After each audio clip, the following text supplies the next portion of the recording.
성경 봉독 사사기 8장 13절에서 28절입니다. 구약 374쪽 정도 있습니다. 사사기 8장 13절부터 28절입니다. 제가 먼저 한 절 읽고 여러분 한 절 읽으신 후에 28절 함께 읽겠습니다. 요아스의 아들 기드온이 헤레스 이탈 전장에서 돌아오다가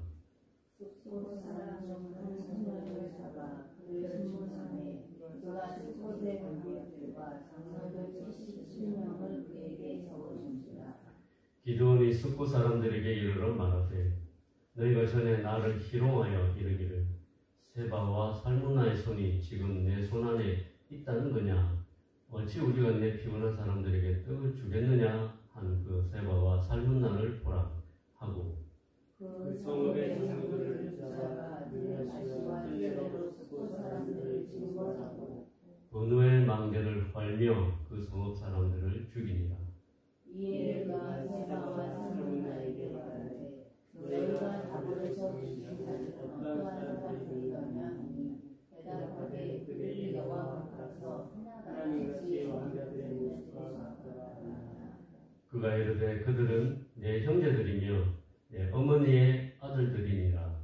여호와께서 살아계심을 두고 맹세하노니 너희가 만일 그들을 살렸더라면 나도 너희를 죽이지 아니하였으리라 하고 그의 아들들에게 이르되 일어나 그들을 죽이라 하였으나 그 소년이 그의 칼을 떼지 못하였으니 이는 아직 어려서 두려워함이었더라. 세바와 살문나가 이르되 내가 일어나 우리를 치라.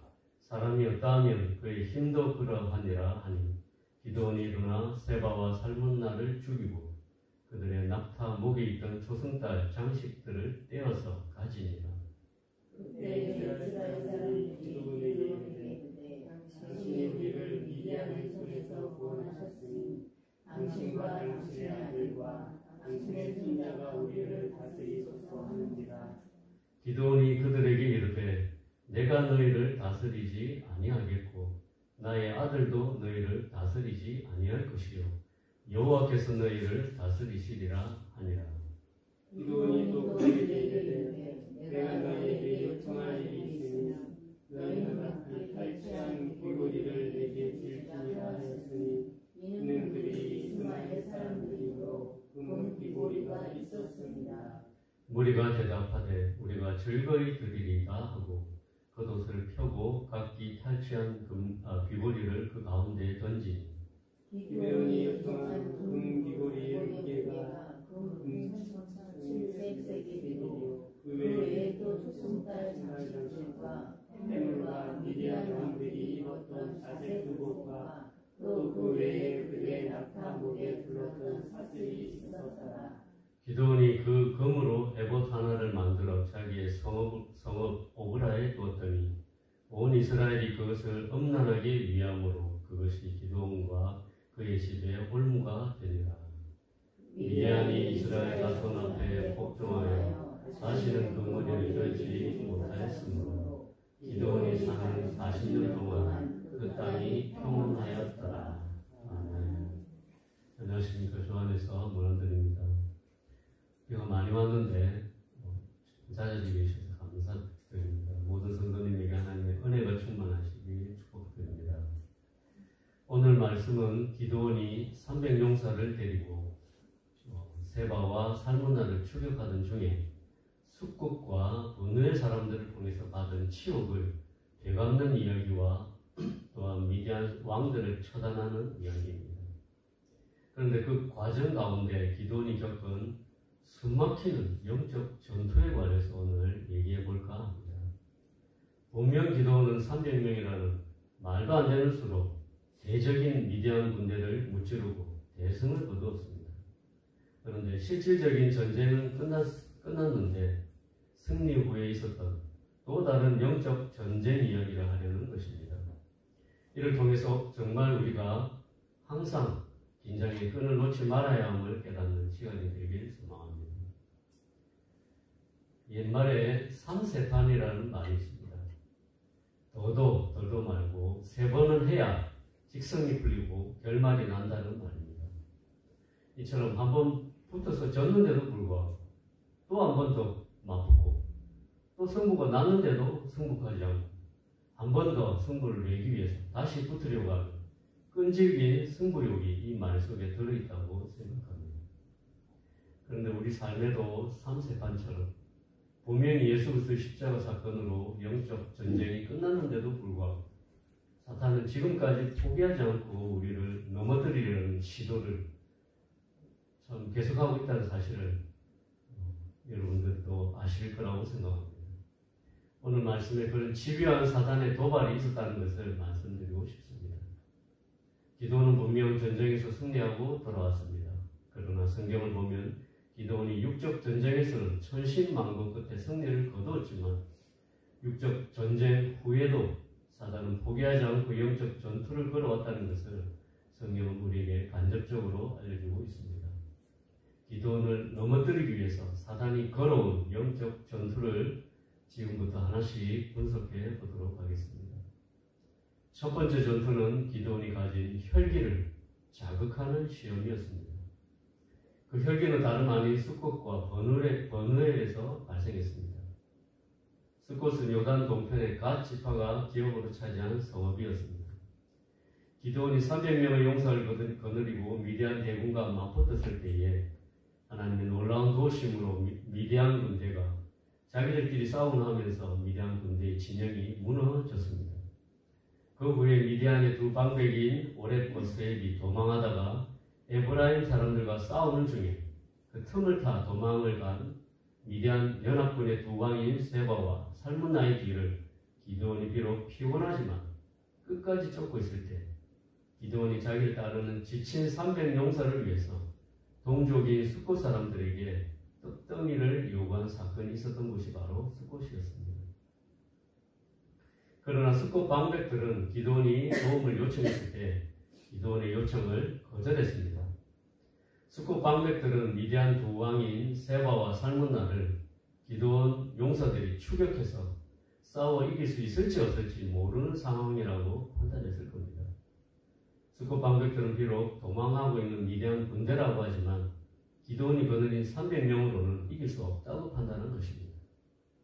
그들은 기드온의 300용사를 무시했고 신뢰하지 않았던 것입니다. 그리고 그들의 판단은 300명의 용사와 함께하는 하나님의 권능도 믿지 않은 불신이었습니다. 또한 만약에 기드온 군대가 미디안에 패할 경우에 그들에게 닥칠 후폭풍으로 인해서 미디안으로부터 받게 될 보복이 두려워서 기드온을 지원하지 않은 것일 수도 있습니다. 결국 숫곳 방백들은 이스라엘의 한 지파이면서도 동족의 슬픔과 고통을 외면한 자들이었고 이기주의적이며 기회주의적인 태도로 민족을 구원하는 전쟁을 외면했던 것입니다.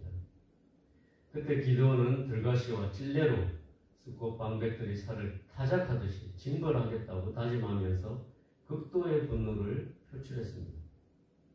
숫곳에서 분노를 표출한 후에 기드온 일행은 다시 양식을 구하기 위해서 분우엘을 찾아갔습니다. 분우엘은 숫곳 동쪽 약 9km 지점에 위치한 성읍이었습니다. 야복강 바로 위에 있는 가 지파의 성읍이었습니다.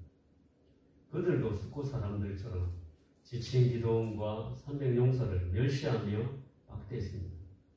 이에 기드온은 적을 무찌른 후 돌아올 때 그 성읍에 망대를 헐겠다고 다짐하며 또한 극도의 분노를 표출하였습니다. 이 두 번의 사건을 통해서 사탄은 기드온을 영적으로 무너지게 하려고 했던 것입니다. 기드온이 받은 멸시는 분노가 되었고 복수심으로 타올랐을 겁니다. 하지만 놀랍게도 기드온은 평정심을 유지했습니다. 개인적인 분노에 사로잡혀 숫곳과 버누엘을 심판하지 않고 공의롭게 심판하였습니다. 먼저 숫곳의 한 청년을 통해서 숫곳의 방백들의 이름을 조사했습니다. 그냥 가서 죽이면 될 텐데 그렇게 한 것입니다. 전쟁 영웅이었고 전쟁에서 승리한 후였기 때문에 명분도 있었습니다.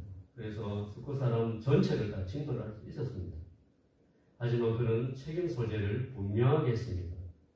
그리고 민족적인 전쟁에서 동족의 고통을 저버리고 이기주의와 기회주의에 빠졌던 책임자들을 징계하였습니다. 또한 번호의 망대를 헐고 그 성읍 사람들을 또한 징계하였습니다. 이는 이스라엘 공동체와 관련된 그들의 죄에 대한 합당한 징계였으며 뚜렷한 대의 명분이 있는 심판이었습니다.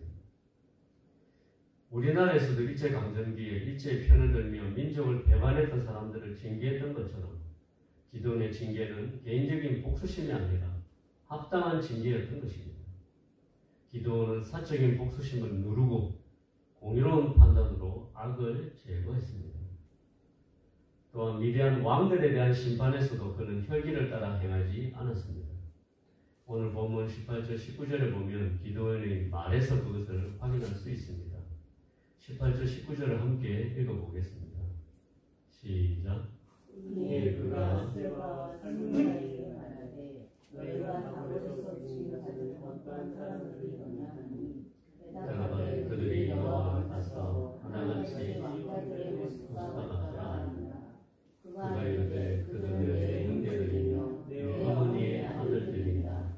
여호와께서 살아계신 분 두고 맹세하니 너희가 만일 그들을 살렸더라면 나도 너희를 죽이지 아니하였으리라 하고.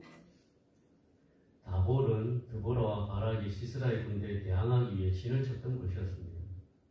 세바와 살문나가 이스르의 골짜기에 진을 치고서 이스라엘 백성을 약탈할 때 다볼이 그 사람들을 죽였던 것입니다. 그들 중에는 기드온의 이웃들 뿐 아니라 그의 친형제까지 포함된 것으로 볼 수 있습니다. 결국 세바와 살문나는 기드온의 친형제들을 죽였습니다. 이런 이유로 기드온은 세바와 살문나를 심판한 것입니다. 그런데 이것 또한 기드온의 개인적인 혈기를 따라 한 것이 아니었습니다. 그의 개인적인 판단으로 한 것이 아니라 그 당시 사람들에게 공유되었던 공유로운 판단에 의해서 그들을 심판했습니다. 그 증거를 기드온의 말에서 찾을 수 있습니다. 그의 말에 너희가 만일 그들을 살렸다면 나도 너희를 죽이지 아니하였을 것이라는 말에서 힌트를 찾을 수 있습니다. 창세기 9장 6절에는 다른 사람의 피를 흘리면 그 사람의 피도 흘릴 것이니 이는 하나님이 자기 형상대로 사람을 지으셨음이니라 라는 말씀이 나옵니다. 이것은 창세 이후로 오랫동안 내려왔던 피의 복수를 뜻한 것으로 율법에 나타난 오랜 규례였습니다. 기도는 세바와 살문나를 심판할 때도 사사로운 감정에서 비롯하지 않고 공의의 법칙을 따라 그들을 심판했던 것입니다. 사탄은 기드온이 가졌던 혈기를 자극하는 전투를 걸어왔습니다. 그가 가졌던 모멸감과 분노와 혈기와 가족에 대한 복수심을 자극해서 죄를 범하게 만들려고 했지만 기드온은 이를 슬기롭게 이겨냈던 것입니다. 3세판의 두 번째 전투는 권력과 명예욕을 자극하는 것이었습니다. 사탄은 이스라엘 백성을 이용해서 미디안의 압제에서 자기들 구원해준 기드온에게 세습 왕권을 제안하게 만들었습니다. 어찌 보면 이런 제안은 너무도 솔깃하고 달콤한 유혹이었습니다. 또한 합당한 제안이기도 했습니다. 기드온은 300명의 용사로 미디안의 대군을 무찔렀습니다. 이는 분명 그의 능력과 탁월한 지도력을 증명하는 것이었습니다. 하지만 기드온은 사탄이 걸어온 두 번째 영적 전투에서도 유혹에 넘어가지 않았습니다. 기드온은 세습 왕권을 제안한 이스라엘 백성들에게 이렇게 말했습니다. 내가 너희를 다스리지 아니하겠고 나의 아들도 너희를 다스리지 아니할 것이요 여호와께서 너희를 다스리시리라. 기드온은 하나님의 영광을 가로채지 않았습니다. 그는 이번 전쟁의 승리가 누구의 능력 때문에 주어진 것인지 잘 알았던 것입니다. 그래서 그는 겸손하게 하나님께 영광을 돌렸습니다. 그런데 두 번의 유혹을 이겨냈던 기드온이었지만 3세판의 세 번째 전투에서 그는 큰 실수를 범하게 됩니다. 바로 사탄의 세 번째 유혹인 물질이었습니다. 기드온은 자기의 혈기를 잘 다스렸습니다. 이스라엘의 사사로서 자기의 혈기를 따라 무자비하게 사람들을 심판하지 않았습니다. 거기다 이스라엘 백성들이 자기와 자기 자식들을 왕으로 모시고 따르겠다는 유혹에도 넘어가지 않았습니다. 그런데 분명 사람들은 이 기드온의 거절에도 불구하고 수시로 기도원을 찾아와서 왕자리를 제안했을 겁니다. 그래서 그런지 거듭되는 사람들의 요청을 계속 거절하기가 민망했던지 스스로 이런 제안을 했습니다. 24절 말씀 보시면 기드온은 사람들에게 전쟁에서 탈취한 귀고리를 달라고 요청합니다. 그 귀고리는 이스마엘 사람들이 차고 있던 금귀고리였습니다. 그런데 이스라엘 백성들 각자에게 그들이 탈취한 금귀고리는 작은 것이었을 겁니다. 그래서 백성들은 흔쾌히 기드온에게 금귀고리를 주었습니다. 또 기드온도 속으로 이런 생각을 했을 겁니다. 내가 이스라엘 백성에게 요구한 것은 그들에게 큰 부담이 안 되는 것일 거야. 그리고 내가 그들을 위해 쌓은 대가로 이 정도는 받아도 크게 무리가 안 될 거야. 이렇게 생각했을지도 모릅니다. 아무튼 기드온은 이스마엘 족속의 금귀고리를 요청하면서 이래저래 이스라엘 백성들이 자신을 왕으로 세우려는 시도에서도 또 자유로워졌을 겁니다. 그런데 이 작은 무력과 타협한 것이 그에게 치명적인 오점이 되었습니다.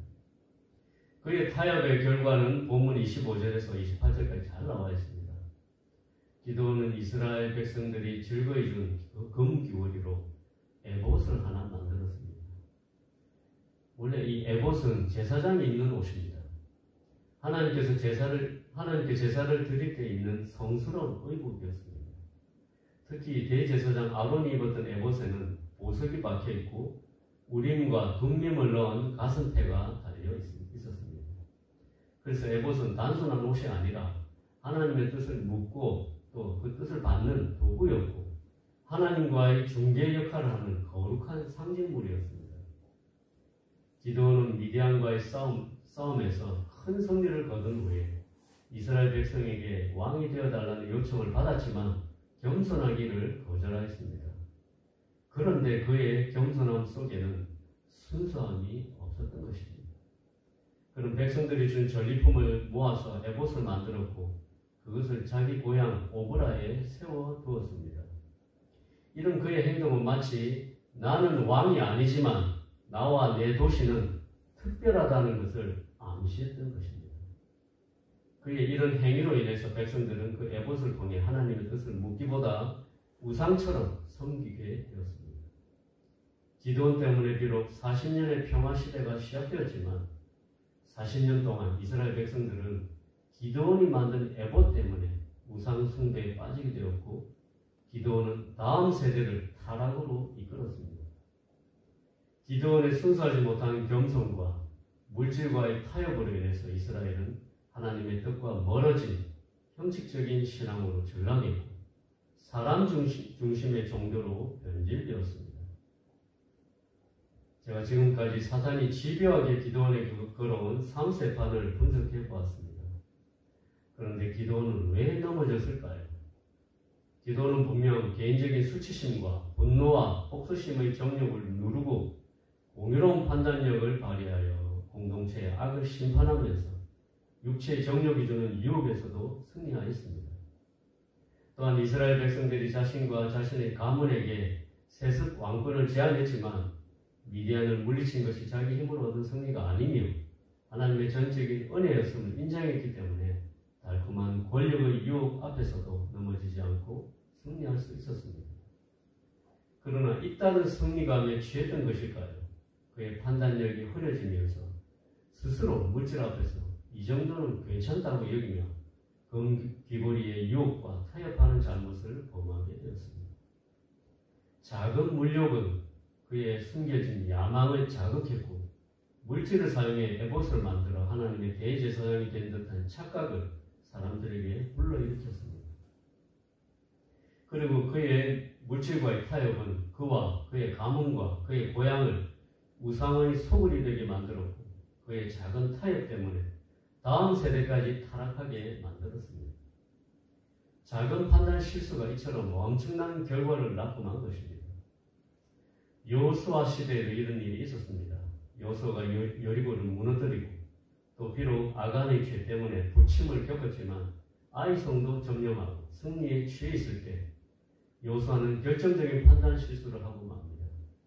기브온 주민들이 마치 자신들을 먼 나라에서 온 사절단처럼 꾸미고 여호수아를 찾아왔을 때 여호수아는 하나님께 묻지도 않고 그들과 조약을 체결합니다.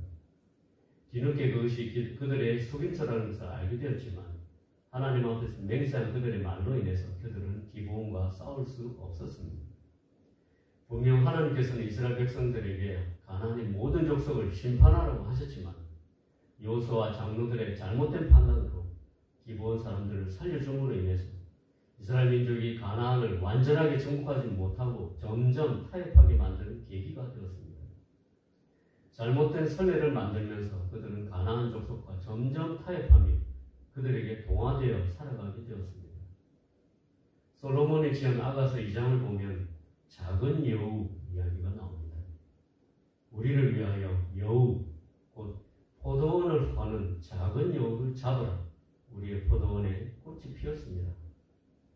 비록 작은 여우지만 포도원을 헐 수 있다고 경고하였습니다. 작은 타협은 우리의 삶을 무너뜨릴 수 있습니다. 그리고 세상적인 타협들은 다음 세대로 이어져 영적인 해이함과 불신앙의 문화를 만들어낼 수 있습니다. 지금 시대가 그런 시대가 아니겠습니까? 비로소 그리스도인이라 불린 초대교회 이후로 그리스도를 믿는 사람들이라는 말을 들을 수 있는 참 신앙이 점점 사라지고 세상과 타협하며 살아가는 그리스도인이 많아지고 있는 시대가 되었습니다. 그래서 거룩함은 더 이상 교회의 귀한 상징이 되지 못하고 있습니다. 오늘 아침에 기드온의 3세판 이야기를 들으셨습니다. 사탄은 이처럼 교묘하고 집요하게 우리에게 싸움을 걸어옵니다. 그래서 우리는 영적인 전투 가운데 항상 놓여 있습니다. 그 영적인 전투는 3세판으로 이어집니다. 이를 잘 알았던 주님의 제자 요한은 우리에게 이렇게 권면하였습니다. 이 세상이나 세상에 있는 것들을 사랑하지 말라. 누구든지 세상을 사랑하면 아버지의 사랑이 그 안에 있지 아니하니 이는 세상에 있는 모든 것이 육신의 정욕과 안목의 정욕과 이생의 자랑이니 다 아버지께로부터 온 것이 아니요 세상으로부터 온 것이다. 이 세상도 그 정욕도 지나가되 오직 하나님의 뜻을 행하는 자는 영원히 거하느니라. 사탄의 3세판 싸움은 육체의 정욕과 안목의 정욕과 이생의 자랑이라고 말해주었습니다. 기도는 육체의 정욕인 분노와 복수심의 혈기를 건드린 싸움에서 승리했습니다. 그리고 이생의 자랑인 세습 왕권의 유혹이 주는 권력과 명예욕의 싸움에서도 승리했습니다. 하지만 안목의 정욕인 금귀골이 싸움에서 타협하면서 결국 치명적인 오점을 남기고 말았습니다. 작은 무력과의 타협이 그의 내면에 숨어있던 또 다른 정욕을 불러일으켰고 기드온과 그의 고향은 우상과 인본주의의 진원지가 되어 버렸습니다. 이 아침에 우리의 삶을 돌아보면서 사단이 걸어오는 육체의 정욕과 안목의 정욕과 이생의 자랑이 주는 유혹과의 싸움이 나에게도 없는지 깊이 분별하는 저와 성도님들이 되시길 주님의 이름으로 축원드립니다.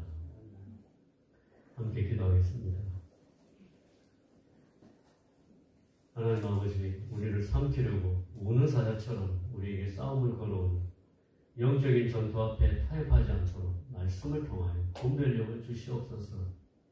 사단의 보라사를 믿음의 방패로 막아낼 수 있게 하시고 우리의 약점을 파고드는 교묘한 술수에 넘어가지 않도록 성령께서 우리를 보호하여 주시옵소서. 죄에서 승리하신 예수 그리스도를 본받아 날마다 승리하는 믿음의 용사가 되게 하여 주시옵소서. 예수님의 귀하신 이름으로 기도드렸습니다.